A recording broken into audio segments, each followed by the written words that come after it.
Hi folks, my name's Kent Hovinds. I was a high school science teacher 15 years. And I love studying about the Bible and what the Bible teaches in regard to science. Well, that's really easy. It teaches nothing. It's a storybook. And you aren't a real teacher. Or a doctor. Because I know you like it when I say that. God said very clearly that he made everything in 6 days. No. The Bible says that God created everything in 6 days. And seeing as nobody can prove that anything in the Bible actually happened, it probably didn't. Now, how could you show the age of the earth? Well, not from a dusty old storybook, that's for sure. But Earth scientists have devised many complementary and consistent techniques to estimate the ages of geological events. You know, scientists, Kent.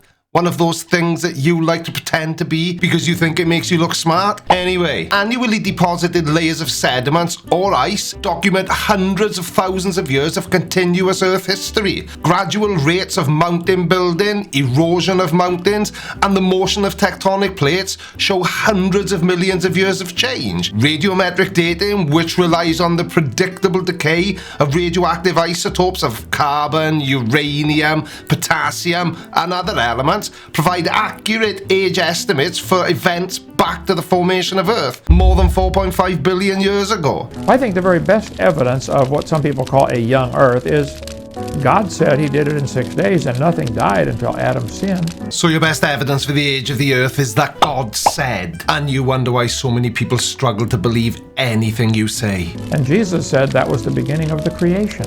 So God said and Jesus said. Right, must note this down. Save. So the best evidence of a young Earth is the Bible.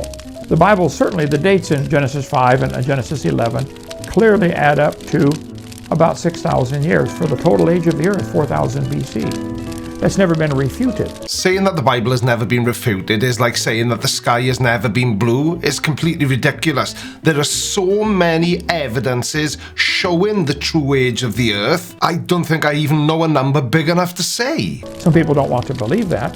But the best evidence, I think, of what they call, I don't think 6,000 is young, I think that's pretty old, but the best evidence of a 6,000-year-old Earth is the Bible itself. Please don't say that your only evidence in this entire video is that the Bible said it, because I'm good at coming up with witty remarks, but even I can't continuously offer a witty reply to the same thing over and over again. But then you can look at almost any branch of science. You can look at the science of living things, biology, and you'll see that the population of the Earth today is growing, but if you do the math and go backwards in time, you can make everybody on the planet from 8 people getting off of Noah's Ark 4,500 years ago. Right, hang on a second now, Kent. What you choose to do in Alabama is your business. But to say that everybody in the world is related, no, I'm not having that. If man's been here for millions of years, why aren't there a whole lot more people? Evolution, numbnuts. And as far as the evolution of man, it happened in phases, or did you think that we just popped into existence exactly the way we are now? Right. And anyway, why should there be more people? Why are you expecting more people, Kent? If it's because you expect population growth to be constant and always positive, then you just don't understand population biology. Population is a great indicator that man has not been here for millions of years. Yeah, but it isn't though, is it? So you're not going to consider that there was a massive genetic bottleneck event about 70,000 years ago that almost drove mankind to extinction? Now, the earliest Homo species likely date to more than 2 million years ago, but unlike earlier hominins who exhibited ape-like and human-like traits, Homo species were becoming distinctly more human. Their cranial capacity was growing larger than any other hominins, they developed sophisticated stone tools, and they became the first to control fire. These physical and behavioral adaptations, along with advancements in technology, allowed some Homo species to be the first to migrate out of Africa and explore the rest of the world. While over 20 hominin species have walked the Earth, only one remains, and that's us. And it's all thanks to evolution, Ken, not God. When you look at the genetic load that's increasing in the gene pool of people, you say, wow, this can't have been going on for a long time, not millions of years. Yeah, I got a genetic load for you. Anyway, genetic load is the difference between the fitness of an average genotype in a population and the fitness of some reference genotypes.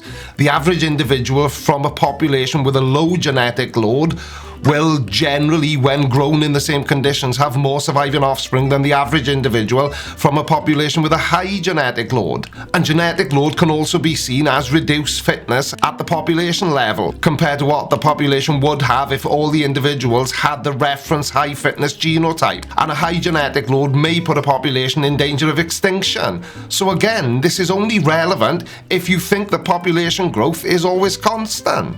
You can look at the sun. The sun is burning up its fuel source. Obviously it's burning, and it's shrinking because of its burning up its fuel.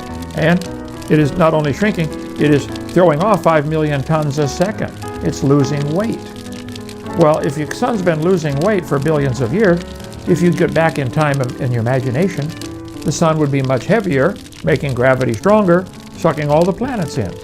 You cannot have the fine balance between Earth and Sun with it just being in the right habitable zone for millions and billions of years while the sun's losing weight so fast. So you think that if the sun was 4.6 billion years old, it would have lost roughly 0.03% of its mass, and that would mean that gravity 4.6 billion years ago would be so strong it would pull in all the planets. And I know that 5 or 6 million tons of material every second sounds like a lot, but the sun is about 4.5 billion years old, and a year is about 31 million seconds long. So multiplying all that out, the sun has lost a total of about 5/12 of the weight of its total mass. That's more than 100 times the mass of Earth.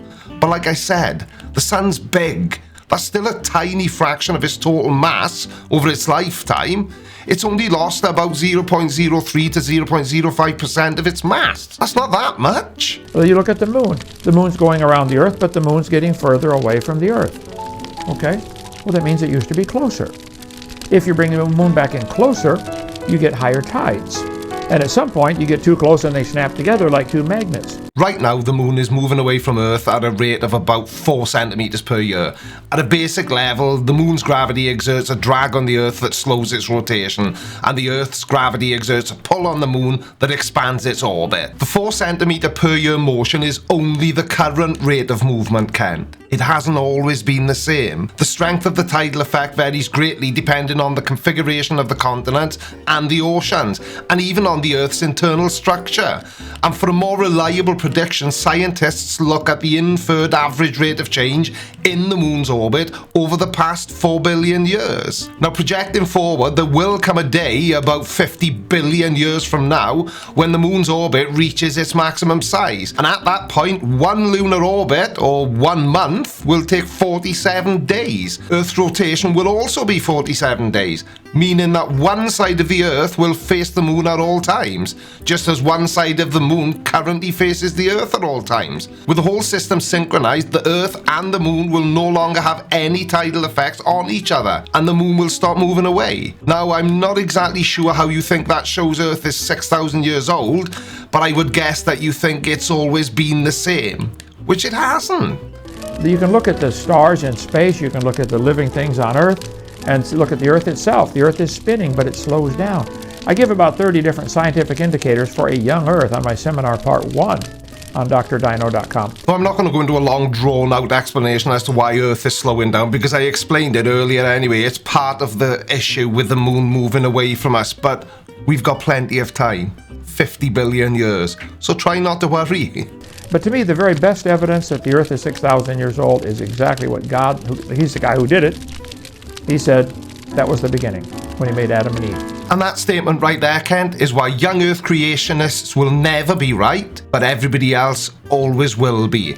Earth is not 6,000 years old, and it was not shaped by a great flood 4,500 years ago.